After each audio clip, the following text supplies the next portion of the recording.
ഇല്ലാത്ത ദൈവത്തെ തേടി നടന്നു നീ അരികത്തെ തോഴനെ വെടിഞ്ഞല്ലോ മഠയ. തൻ ശക്തിയെ ഭക്തിക്കു കാണിക്ക ഏകിയ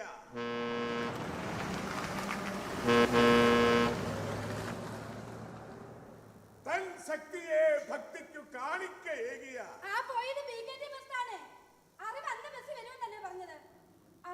മീനാക്ഷി സെന്റിൽ ഇറങ്ങി നടന്നു വരുവോ അതോ അടുത്ത ജംഗ്ഷനിൽ ഇറങ്ങി റിക്ഷ പിടിച്ചു വരുവോ? എവിടെ ഇറങ്ങിയാലും അവൻ ഇങ്ങോട്ട് വരുമെന്ന് എനിക്കറിയാം. നീ കവിത ഒന്ന് ശ്രദ്ധിക്കേ. ഭാഗ്യനാഥന്റെ കവിതാ സമാഹാരത്തിലേക്ക് ഒരു 3 കവിതകൾ കൂടി വേണം. ഒരെണ്ണം ഞാൻ വായിക്കാം, നീ ഒന്ന് കേൾക്ക്. ഇല്ലാത്ത പരലോക മോക്ഷത്തെ ഓർത്തു നീ ഇന്നത്തെ വാഴ്ക്കൈ മറന്നല്ലോ മനിത. എപ്പടി ഇருக்கு? நல்லா இருக்கா? ആ കൊള്ളാമെന്ന് എനിക്കും തോന്നി. അടുത്ത ലൈൻ കുറെ കൂടി നല്ലതാ. ഇല്ലാത്ത ദൈവത്തെ തേടി നടന്നു നീ അരികത്തെ തോഴനെ വെടിഞ്ഞല്ലോ മഠയ. പ്രമാദമായിരിക്കാ? കുയിൽമണി പാടലുകളിലെ 2ാമത്തെ കവിതയിലെ അതേ കണ്ടന്റ് തന്നെയാണ് ഇതിനും. എന്നാലും ഇത് കുറെ കൂടി ലളിതമാണല്ലേ?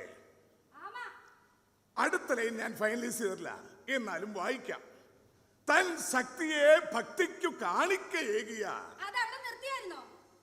എന്നാ ഞാൻ ഈ കവിതയിലായതുകൊണ്ട് അതൊന്നും ശ്രദ്ധിച്ചില്ല. നീ ഇവിടെ ശ്രദ്ധിക്കേ. തൻ ശക്തിയെ ഭക്തിക്കു കാണിക്ക ഏകിയ. തൻ ശക്തിയെ ഭക്തിക്കു കാണിക്ക ഏകിയ സോദരാ നീ തന്നെ ദൈവത്തിൻ തന്തയും. കുറച്ച് പരുഷമായി പോയിട്ടെന്ന് അറിയാം, എന്നാലും ചിലപ്പോഴൊക്കെ കവിതയുടെ അതിരുവിട്ട് കുറെ കുറ്റം പറയുന്നുണ്ട്. ഇടക്കിടക്ക് അങ്ങനെ വേണ്ടിവരും അർപ്പണം. ഉറക്കം നടിക്കുന്നവനെ തട്ടി ഉണർത്തുന്നതിന് പകരം തല്ലി ഉണർത്തേണ്ടി വരും, ശരിയല്ലേ? എന്നാലും ആ മഠയ എന്നുള്ള പദം ഒഴിവാക്കിയാലോ? ഒഴിവാക്കണമെന്നാണോ അതോ ഒഴിവാക്കണ്ടെന്നാണോ? അർപ്പുതം, ഞാൻ ഈ കവിതയെ കുറിച്ചാണ് ചോദിച്ചത്. കവിതയോ? ഏത് കവിത? പാര്, നീ നിന്റെ വേലയെ പാര്. വീക്കെൻഡ് ബസ് അങ്ങ് നിർത്തിയോ, ഹോൺ അടിച്ചോ, ഡീസൽ അടിച്ചോ എന്നെല്ലാം പാര്. വാദ്യാര് പുതിയതായി എഴുതിയ കവിത വായിക്കുമായിരുന്നല്ലേ? അല്ല, ഞാനിവിടെ സാമ്പാർ ഉണ്ടാക്കിയായിരുന്നു. വെണ്ടക്കയും വെങ്കായും ഒക്കെ അരിഞ്ഞ് അതിന് ഉപ്പുണ്ടോ നോക്കാൻ വേണ്ടി വിളിച്ചതാ. കഷ്ടം.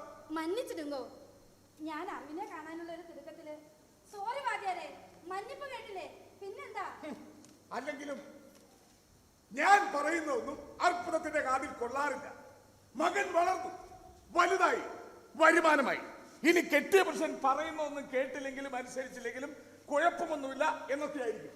എന്നാ ഇപ്പടിയല്ല വാദ്യാര് പറയുന്ന ഏത് കാര്യമാണ് ഞാൻ അനുസരിക്കാതിരുന്നത്? വിവാഹം കഴിക്കുന്ന സമയത്ത് പെരിയൂർ മൊഴി പ്രകാരം സ്ത്രീകൾ അലങ്കാരവും ആഭരണവും ഉപയോഗിക്കരുതെന്ന് പറഞ്ഞപ്പോ താലി പോലും ഉപേക്ഷിച്ചവളല്ലേ ഞാൻ.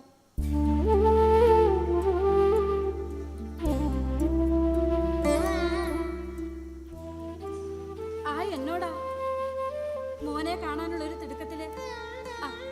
അറിവ് വരുമ്പോ വരട്ടെ. വാദ്യാര് കവിത ചൊല്ലൂ, ഞാൻ കേക്കാം. വേണ്ട വേണ്ട വേണ്ട, അത്ര വലിയ ത്യാഗമൊന്നും വേണ്ട.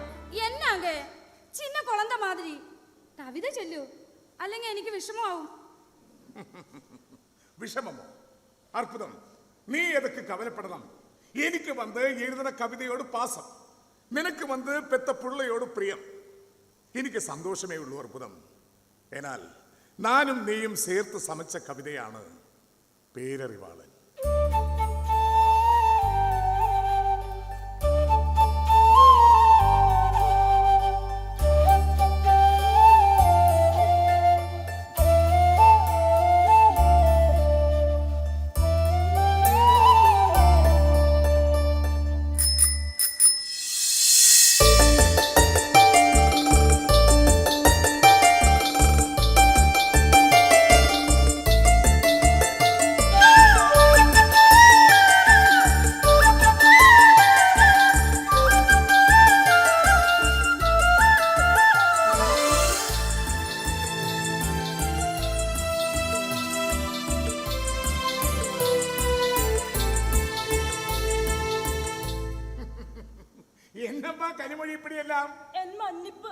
എന്നോട് മന്നിച്ചിടുകോ വാദ്യാരെ?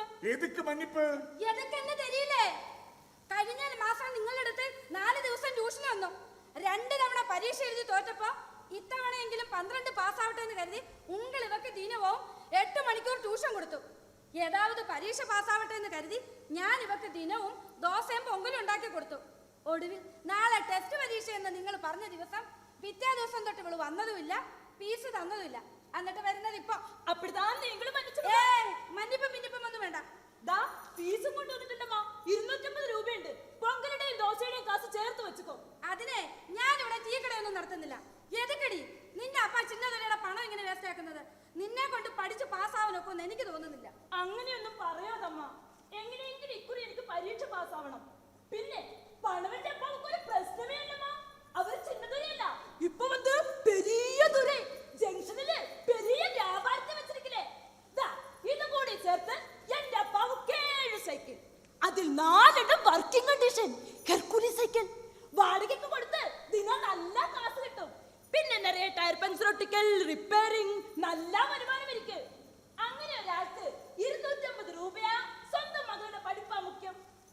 ധൈര്യമാ പണത്തെ വാങ്ങി എനിക്ക് വിദ്യ ചൊല്ലിത്തരു വാദ്യാരെ. എനിക്ക് പാസ്സാവണം. എനിക്ക് പ്രതീക്ഷയില്ല. അങ്ങനെ പറയാതെ അർപ്പുതം. അമ്മ കനിമൊഴി, പണത്തെ നീയെ വെച്ചു. പഠിച്ച് പാസ്സാവണമെന്നുള്ള നിന്റെ ആശയുണ്ട്, അത് താൻ മുഖ്യം. അംബീഷൻ, ആശയാണ് നമുക്ക് വിജയത്തെ കൊണ്ടുവരുന്നത്. എന്നാ ചെറുപ്പ്? ഒന്നുമില്ലമ്മ. കഴിഞ്ഞ തവണ ട്യൂഷന് വന്നപ്പോ ഒക്കേഷനിൽ വാദ്യാര് പറഞ്ഞു ആശയാണ് എല്ലാ ദുഃഖത്തിനും കാരണം. ஆனால் ദുഃഖത്തെ ഒഴിവാക്കാൻ മനുഷ്യൻ ആശയെ വെടിയണമെന്ന്. ഇപ്പൊ പറയുന്നു ആശയാണ് എല്ലാ വിജയത്തിനും കാരണമെന്ന്. ഇടയ്ക്കിടയ്ക്ക് ഇങ്ങനെ ഫിലോസഫി മാറ്റി പറഞ്ഞ ഏത് നമ്പണം എന്ന കൺഫ്യൂഷൻ. ഇവളെയാണോ പഠിപ്പിച്ച് പാസ്സാക്കാൻ നോക്കുന്നത്? കർമ്മം അല്ല അർപ്പുതം. അമ്മ കരിമൊഴി, ഫിലോസഫിയെ ഫിലോസഫിയായി മാത്രം കാണണം. ലോജിക്ക് നോക്കരുത്, എന്നാ യുക്തി നോക്കരുത്. ഏത് സിറ്റുവേഷനിലാണ് അത് പ്രയോഗിക്കുന്നത് എന്നതിനനുസരിച്ചായിരിക്കും ഫിലോസഫിക്ക് ഗൗരവം ഉണ്ടാകുന്നത്. ഉദാഹരണത്തിന്, നീ ഒരുവനെ പ്രണയിക്കുന്നു എന്ന് കരുതുക.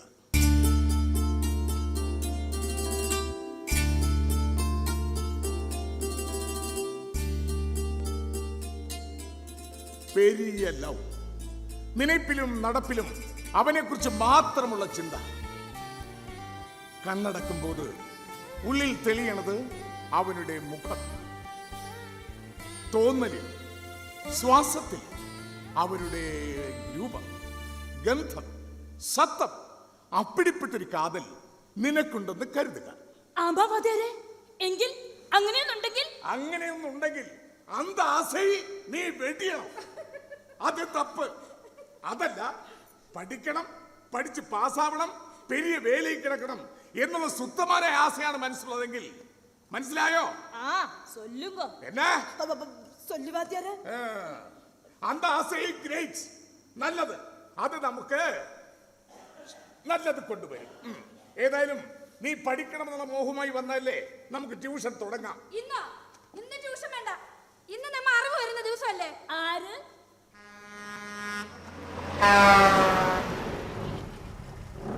അറിവ്, പേരറിവ്, നാഗപ്പുള്ള. 1 മാസത്തിക്കപ്പുറം അവ വരുന്ന ദിവസം നീ പോയി പിന്നെ വാ. 1 മാസത്തിക്കപ്പുറം ആസപ്പെട്ട് വന്നതല്ലേ ഞാനും. എന്നാൽ ഇന്ന് ട്യൂഷൻ വേണ്ട വാദ്യാരെ. ഞാൻ അമ്മയെ അടുക്കള ജോലി സഹായിക്കാം. ഇതെന്നാ ഗുരുകുല വിദ്യാഭ്യാസമോ? വേണ്ട വേണ്ട വേണ്ട, അതൊന്നും വേണ്ട. എന്തായാലും നീ ഫിലോസഫിയെ കുറിച്ച് കേട്ടതല്ലേ? തൽക്കാലം ഇത് പടി. തിരുക്കുറല. ലോകത്തുള്ള സകലമായ തത്വചിന്തകളുടെയും കുറുമൊഴികൾ തിരുവള്ളുവർ ഇതിൽ പറഞ്ഞു വെച്ചിട്ടുണ്ട്. നീ മനസ്സിലെത്തി പടി. അർപ്പുതം, ഞാനൊന്ന് ജംഗ്ഷൻ വരെ പോയി BKT ബസ്സിൽ അവർ വന്നോ എന്നും സന്ധ്യക്ക് സമക്കാനുള്ള സാമാനങ്ങൾ വാങ്ങി വരാം. എങ്കിൽ ശീഘ്രം പോങ്കോ. സാമാനങ്ങൾ വാങ്ങാൻ സഞ്ചി വേണമാ. ഇത് മുഴുവനും പഠിക്കണോ? പഠിക്കണം. പഠിച്ചു തീരുന്നത് വരെ ഒരക്ഷരം മിണ്ടാനും പാടില്ല. ആശ്രദാൻ മുഖ്യം. പഠിപ്പ് പാസ്സാവുന്ന ആശയം. അറിവായിരിക്കും. നീ ഇരുന്ന് മനസ്സിലെത്തി പഠിക്കാൻ.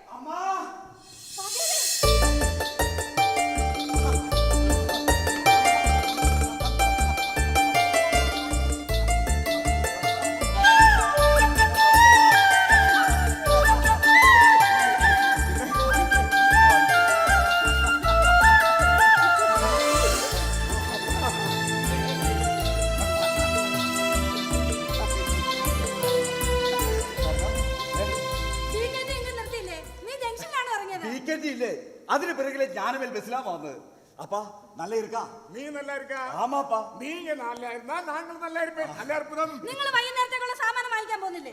കണ്ടോ എന്നെ പറഞ്ഞു തിരക്കായി നിന്റെ അമ്മയ്ക്ക് നിന്നെ തനിച്ച് കിട്ടി സംസാരിച്ച് കൊല്ലാൻ സെൽഫിഷ് അതല്ലെങ്കിൽ വെളിനാട് സാപ്പാട് കഴിച്ചിട്ട് എന്റെ മോൻ കോലം കെട്ട് യഥാവിധിയാ രുചി ശ്രമിച്ചു കൊടുക്ക വേണ്ടേ? അതാ ഞാൻ കേട്ടെ. അറിവ് 4 നാൾ ലീവ് ഉണ്ടല്ലോ. അത് പിന്നെ 4 നാൾ കഴിഞ്ഞു പോയാൽ പോതും. മാസത്തിൽ 4 ദിവസമെങ്കിലും നിന്നെ ഞങ്ങൾക്ക് കിട്ടട്ടാക്കണ. നീ ഇരി, നീ അങ്ങേരി അങ്ങേ ഇരുന്ന് മനസ്സിരുത്തി പടി.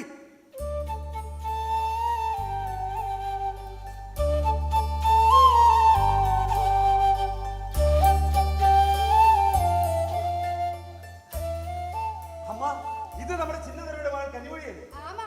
ഇവൾ ഇതുവരെ 12 പാസ്സായില്ലേ? അവളെ പഠിപ്പിച്ച് പണം ചെലവാക്കി അവളെ അപ്പ ചിന്നവരെയും പഠിപ്പിച്ച് നിന്റെ അപ്പായും നോക്കുന്നല്ലാതെ അവള് പാസ്സാവുമെന്ന് തോന്നുന്നില്ല. ആ നീ കുളിച്ച് ഡ്രസ് മാറി വാ. അമ്മ ദോശ സാമ്പാർ എടുത്തു. അമ്മ ഞാൻ നമ്മുടെ തോട്ടിൽ പോയി കുളിച്ചോളാം. മദ്രാസിലെ പൈപ്പ് വെള്ളത്തിലെ കുളി. അപ്പപ്പോ ആ ദായി മുത്തു നീ ഇപ്പൊ തന്നെ വന്നത്? ആവാടാ. അപ്പുറം എന്നെ വിശേഷം? അപ്പാവുക്കും അമ്മാവുക്കും സൗഖ്യം തന്നെ? പറവാല് അമ്മ നീക്ക പോയി ടിഫിൻ റെഡിയാക്കുമാ. ഞാൻ മുത്തുവിനോട് പേസിട്ടു. சரி மணி 10 കഴിഞ്ഞാச்சு சீக்கிரம் குளிச்சு சாப்பிட வா. சரிம்மா நீங்க பாசத்தோ ருசியா சமைச்சு நான் வரேன். എടാ ரொம்ப ബിസിടാ, നിറയെ വേല ഇருக்கு. 10 നാൾക്കാർക്ക് മുതുമുതലാ ഞാൻ ഇന്ന് വേലയ്ക്ക് പോறது. அப்படின்னா நீ போடா. എന്നാ நீ போய் நின் வேலையை பாருடா. അല്ലടാ ഉനക്ക് എന്നോട് ഏതാവത് പേശോണ്ട് ചൊല്ലിയില്ലേ? ഞാനാ? ആമാ. എപ്പോ? ഇപ്പൊ ഓ പക്ഷെ നീ ബിസി അല്ലേ? 10 നാൾക്ക് അപ്പുറം കിട്ടി ജോലി ഓ, കളയണ്ട. അതാ ഉനക്ക് വേല എനിക്ക് എന്ത് വേല ഇരിക്കണ? വേല പോയി തൊലയട്ടെ, ഞാൻ ഇന്ന് ലീവ്. പക്ഷേ എനിക്ക് 3 ദിവസം ലീവ് ഉള്ളൂ. അത് നിന്നോട് സംസാരിച്ച് കളയാൻ എനിക്ക് നേരമില്ല. അല്ലടാ ഏതാവത് പേശോണ്ട് എടാ അതൊക്കെ പേച്ച് തീർന്നാച്ച്. എടാ നീ പോടാ മുക്കി. എടാ നീ പോ. എടാ നീ പോ.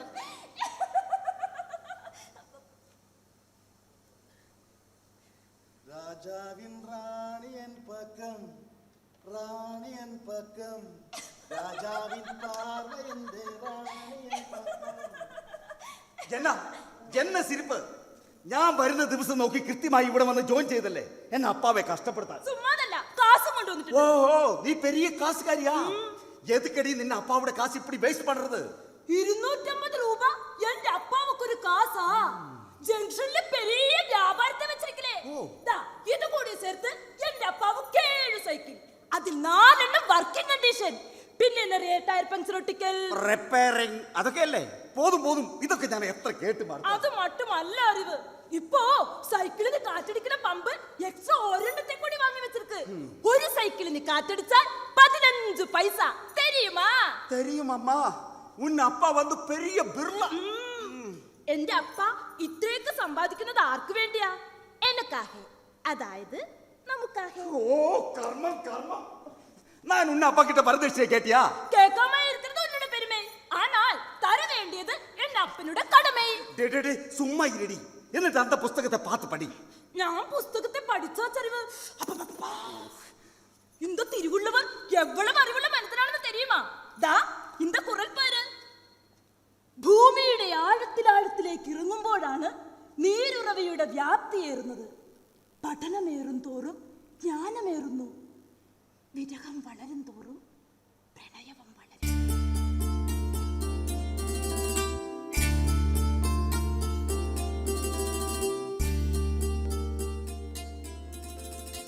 അറിവിനെ കണ്ടിട്ട് ഇപ്പൊ എത്ര നാളാച്ചെന്ന് തെരിയുമാ?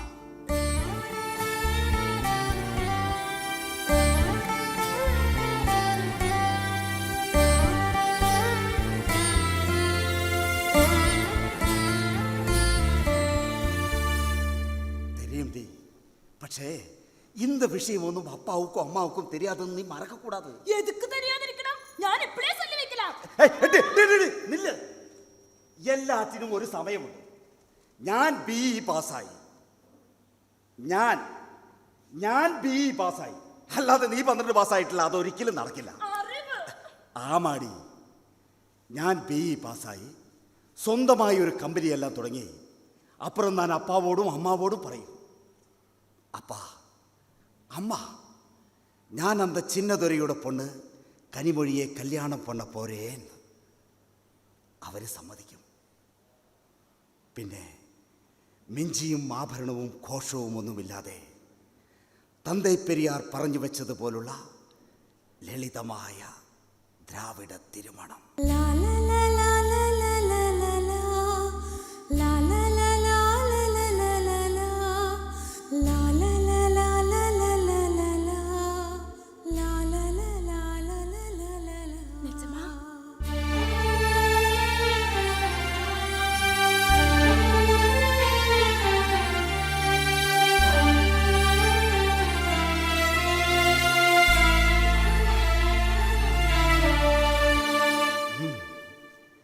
കാത്ത് കാത്തിരുന്ന് പെയ്യുന്ന മഴയും കാത്ത് കാത്തിരുന്ന് വരുന്ന തിരുമണവും കുളിരാണ് തമിഴ, വേനൽ കുളിര്.